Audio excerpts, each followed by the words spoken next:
Hello, my name is Tanisha Pal and I am a student of Suryadatta College, currently pursuing my bachelor's in business administration and majoring in international business, and I am in my second year.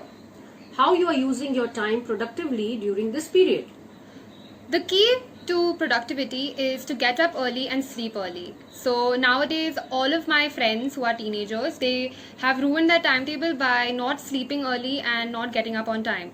So the best way to be productive in this time that we have is to sleep early and get up early.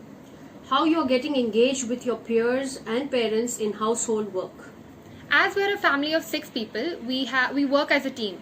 So each person has a different designated work. So may it be the chores of washing the dishes, washing the clothes, dusting, cleaning, and all of that.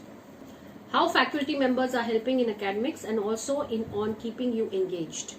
Our faculty members are really helpful.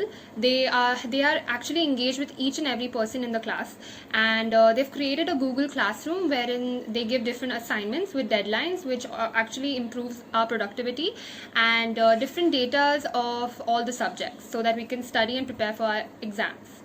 How Suryadatta is helping you to enhance your skills during this period? As I said, Suryadatta, the faculty is really helpful, and the college as well, as they give us different activities to do as this one right now, and keeping us engaged in different things, as in giving us study material to study for our exams.